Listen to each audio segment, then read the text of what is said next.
करोड़पति की बेटी ने ऑटो वाले से मदद मांगी। उस वक्त न तो उसके कपड़े बता रहे थे कि वह कौन है, न उसकी आंखों में वह रौब था जो आमतौर पर पैसे वालों में दिखता है। रात के लगभग 9 बज रहे थे। शहर की सबसे व्यस्त सड़क पर बारिश के बाद कीचड़ फैला था और स्ट्रीट लाइट्स की पीली रोशनी में हर चेहरा अजनबी लग रहा था। वह लड़की सड़क के किनारे खड़ी कांप रही थी, हाथ में एक छोटा सा बैग, बाल भीगे हुए और सांसें तेज। ऑटो वाले ने पहले उसे ऊपर से नीचे तक देखा। फटे स्लीवलेस कुर्ते, सस्ती चप्पल, चेहरे पर थकान। उसने सोचा, कोई झगड़ा करके घर से भागी होगी। ऐसे लोग अक्सर मुसीबत बन जाते हैं। कहाँ जाना है? उसने बेरुखी से पूछा। बस थोड़ी दूर छोड़ दीजिए। लड़की की आवाज में डर साफ था। और प्लीज अभी। ऑटो वाला हंसा। मैडम, पहले किराया बताओ, यहां मुफ्त की सवारी नहीं मिलती। लड़की ने जेब टटोली, कुछ सिक्के और एक पुराना सा मोबाइल। उसकी उंगलियां कांप गईं। उसने धीरे से कहा, मेरे पास अभी पूरे पैसे नहीं हैं, लेकिन मैं दे दूंगी। बस आज। ऑटो वाला मुड़ गया। आज आज क्या, उतर जाओ, रात हो रही है। तभी पीछे से तेज हॉर्न बजा। सड़क पर भीड़ बढ़ने लगी। लड़की की आंखों में आंसू आ गए। उसने पहली बार सच में मदद मांगी। भैया, कोई पीछा कर रहा है, प्लीज। ऑटो वाला ठिठका। झूठ और सच्चाई में फर्क करना उसने सड़कों पर सीख लिया था, लेकिन इस लड़की की आवाज में बनावट नहीं थी। वह फिर भी संदेह में था। तभी उसने देखा, सड़क के दूसरी ओर दो लोग खड़े थे जो लगातार इसी तरफ देख रहे थे। जैसे ही लड़की ने ऑटो वाले की ओर कदम बढ़ाया, उनमें से एक आगे आया। ऑटो वाले के मन में खतरे की घंटी बज गई। बैठ जाओ, उसने जल्दी से कहा। लड़की जैसे टूट पड़ी। वह ऑटो में बैठी, हाथ से दरवाजा पकड़े हुए। ऑटो आगे बढ़ा। पीछे से किसी ने चिल्लाया, रोक उसे। ऑटो वाला बिना पीछे देखे रफ्तार बढ़ा दी।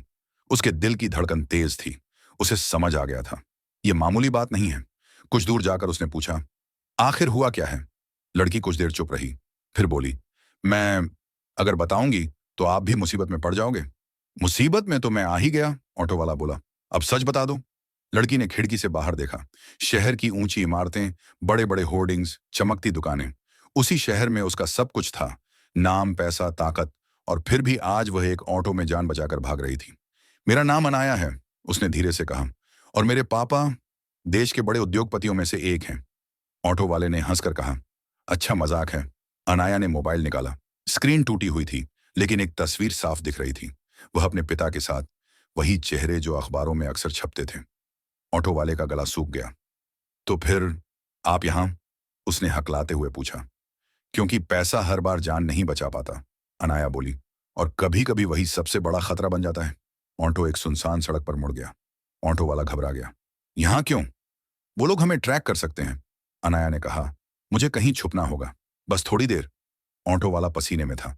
उसके सामने करोड़पति की बेटी बैठी थी और पीछे शायद ऐसे लोग जो उसे पकड़ना चाहते थे। उसे समझ नहीं आ रहा था कि वह किस दलदल में फंस गया है। तभी दूर से दो बाइक आती दिखी। अनाया की आंखें फैल गईं। वही हैं। ऑटो वाला बिना सोचे एक गली में घुस गया। बाइक वाले भी पीछे मुड़ गए। ऑटो उछलता कूदता आगे बढ़ा। किसी तरह वह एक पुराने गोदाम के पास रुका। यहीं उतरो, उसने कहा। अनाया उतरी। आप भी चलिए, उसने लगभग आदेश की तरह कहा। अकेले रहना सुरक्षित नहीं है। ऑटो वाला हिचकिचाया। उसका दिमाग कह रहा था, भाग जाओ, लेकिन दिल कह रहा था, अगर अभी छोड़ दिया तो शायद जिंदगी भर पछताओगे।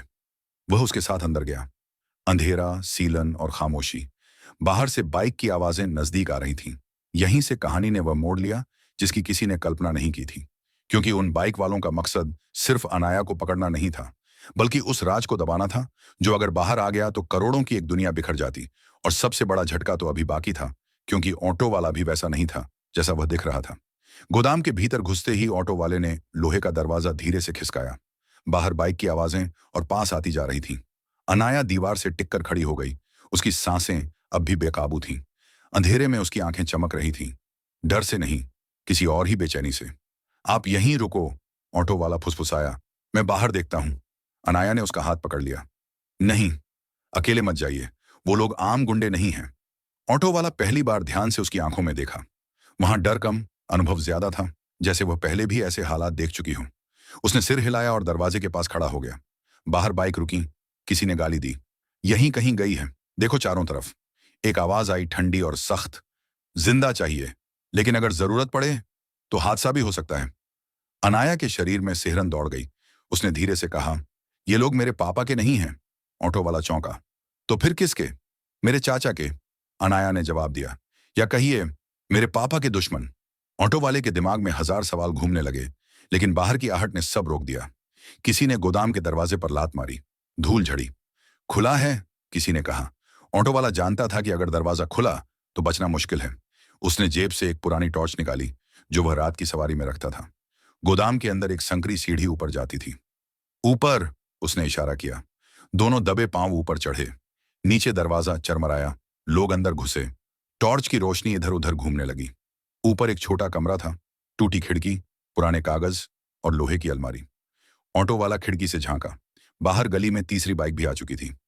आपने कहा था, आपका पैसा ही आपकी मुसीबत बन गया, ऑटो वाला बोला। आखिर ऐसा क्या हुआ? अनाया ने आंखें बंद कर ली। मेरे पापा ईमानदार हैं, बहुत ज्यादा।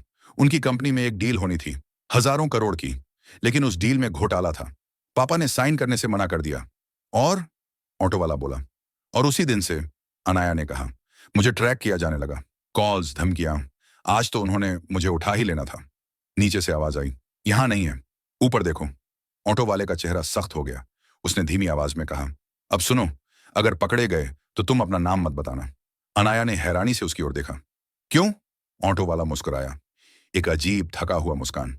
क्योंकि शायद तब वो लोग सोचेंगे कि तुम बस एक आम लड़की हो। अनाया ने पहली बार उसे गौर से देखा। उसके हाथों पर निशान थे, पुराने जख्मों के।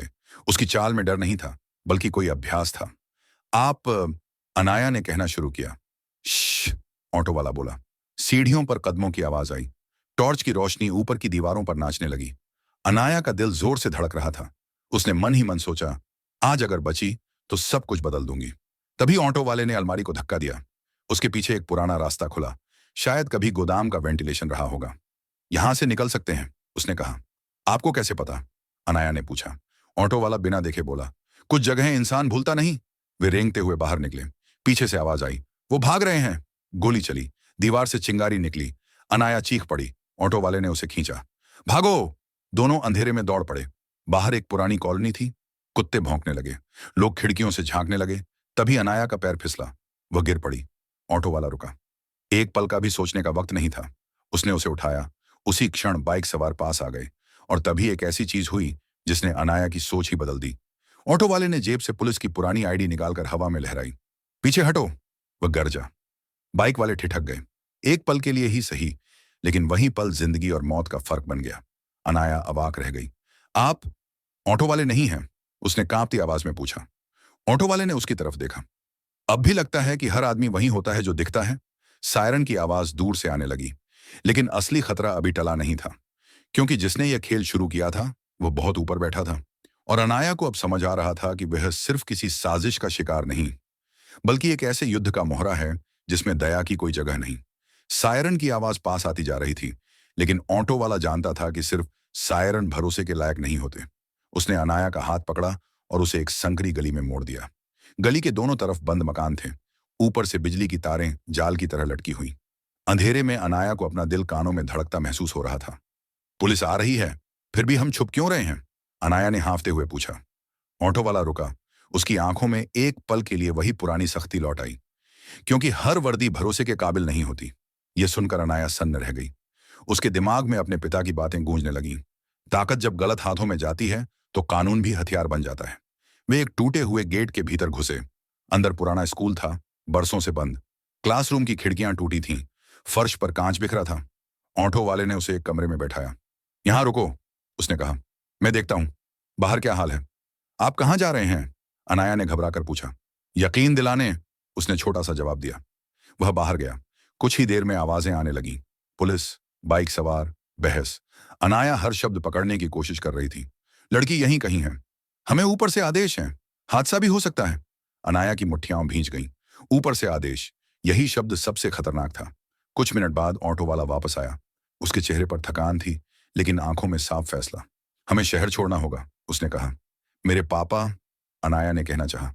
तुम्हारे पापा तक पहुंचने का यही रास्ता है, उसने काटते हुए कहा। अगर आज पकड़ी गई तो सच कभी बाहर नहीं आएगा। अनाया चुप हो गई। पहली बार उसे महसूस हुआ कि वह अब अपनी जिंदगी खुद नहीं चला रही, घटनाएं उसे चला रही थीं। वे पीछे के रास्ते से स्कूल से निकले। एक पुरानी बाइक खड़ी थी। ऑटो वाले ने हेलमेट दिया। आपके पास ये सब कैसे? अनाया ने पूछा। ऑटो वाला मुस्कुराया, लेकिन उस मुस्कान में दर्द था। कभी मैं भी सिस्टम का हिस्सा था, फिर सिस्टम ने ही मुझे बाहर फेंक दिया। बाइक स्टार्ट हुई। शहर की लाइट्स पीछे छूटती चली गईं। रात गहरी होती गई। रास्ते में अनाया ने धीरे से पूछा, आपका नाम? विक्रम, उसने कहा। बाकी बातें बाद में। कुछ दूर चलने के बाद उन्होंने एक ढाबे पर रुककर पानी पिया। टीवी चल रहा था। अचानक स्क्रीन पर खबर आई। ब्रेकिंग न्यूज, उद्योगपति की बेटी अनाया अग्रवाल के अपहरण की आशंका। पुलिस जांच में जुटी। अनाया का चेहरा सफेद पड़ गया। उन्होंने इसे अपहरण बता दिया? विक्रम ने टीवी बंद कर दिया, ताकि असली सवाल न पूछे जाए। मतलब मेरे पापा पर दबाव, अनाया बोली। और तुम्हें अपराधी या पीड़ित जो सुविधाजनक हो, विक्रम ने कहा।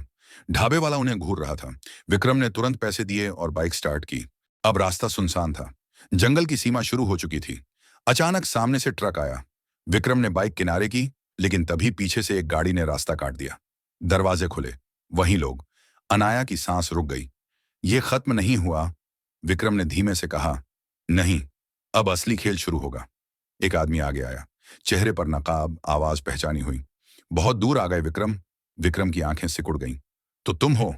लड़की सौंप दो, आदमी बोला, और पुरानी फाइलें भी भूल जाओ। अनाया को झटका लगा। फाइलें? विक्रम ने गहरी सांस ली। तुम्हारे पापा की डील से जुड़ी सारी गंदगी सब मेरे पास है, आदमी हंसा। इसीलिए तो तुम जिंदा नहीं रहने वाले। हवा में तनाव था। 1 सेकंड, 2 सेकंड, और फिर गोलियों की आवाज गूंज उठी। अनाया चीख पड़ी। धुआं, अंधेरा, अफरा तफरी। जब सब शांत हुआ तो सामने की तस्वीर बदल चुकी थी, और अनाया समझ चुकी थी अब यह सिर्फ उसकी जान की लड़ाई नहीं रही। ये सच और झूठ के बीच आखिरी जंग थी। लेकिन सबसे बड़ा झटका अभी बाकी था, क्योंकि अगले ही पल उसे पता चला कि इस खेल में एक ऐसा नाम भी शामिल है जिस पर उसे सबसे ज्यादा भरोसा था। धुआं धीरे धीरे छूटने लगा था। ट्रक की हेडलाइट टूटी पड़ी थी। जमीन पर खाली कारतूस बिखरे थे। अनाया का सिर घूम रहा था। उसने कांपते हाथों से आंखें खोली। सबसे पहले उसकी नजर विक्रम पर पड़ी। वह उसके सामने खड़ा था, सांस तेज लेकिन शरीर सीधा। आप ठीक हैं? अनाया ने भर्राई आवाज में पूछा। विक्रम ने सिर हिलाया। हाँ, लेकिन अब छुपने का वक्त नहीं रहा। सामने खड़ा आदमी जमीन पर बैठा कराह रहा था। उसका नकाब उतर चुका था। जैसे ही अनाया ने उसका चेहरा देखा, उसके पैरों तले जमीन खिसक गई। राजीव अंकल!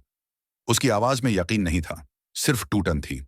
राजीव अग्रवाल, उसके पिता का सबसे भरोसेमंद दोस्त, परिवार का हिस्सा, वही जिसने बचपन में उसे गोद में खिलाया था। क्यों? अनाया के मुंह से बस यही निकल पाया। राजीव हंसा। वह हंसी बहुत ठंडी थी। क्योंकि तुम्हारे पापा बहुत ईमानदार बन गए थे, और ईमानदारी करोड़ों का नुकसान कर देती है। अनाया की आंखों से आंसू बहने लगे। आपने मुझे मरवाने की कोशिश की? तुम जरूरत थी, राजीव बोला। एक दबाव, एक सौदा। विक्रम आगे बढ़ा। और मैं रास्ते की रुकावट? राजीव ने उसे देखा। तुम्हें तो मैंने बहुत पहले खत्म कर दिया था, विक्रम। विक्रम की आवाज भारी हो गई। नहीं, तुमने सिर्फ मुझे चुप कराने की कोशिश की थी, और उसी दिन मैंने तय कर लिया था, या तो सच बाहर आएगा या मैं। दूर से सायरन की आवाज फिर गूंजने लगी। इस बार अलग थी, तेज, लगातार, बहुत ज्यादा। राजीव घबरा गया। तुमने किसे बुलाया? विक्रम ने जेब से मोबाइल निकाला। उन्हें, जो अब भी कानून को हथियार नहीं बनने देते। कुछ ही मिनटों में गाड़ियां आ गईं। असली पुलिस, असली अफसर। राजीव को हथकड़ी लगी। वह अब भी चिल्ला रहा था, धमकियां दे रहा था, लेकिन खेल खत्म हो चुका था। अनाया वहीं जमीन पर बैठ गई।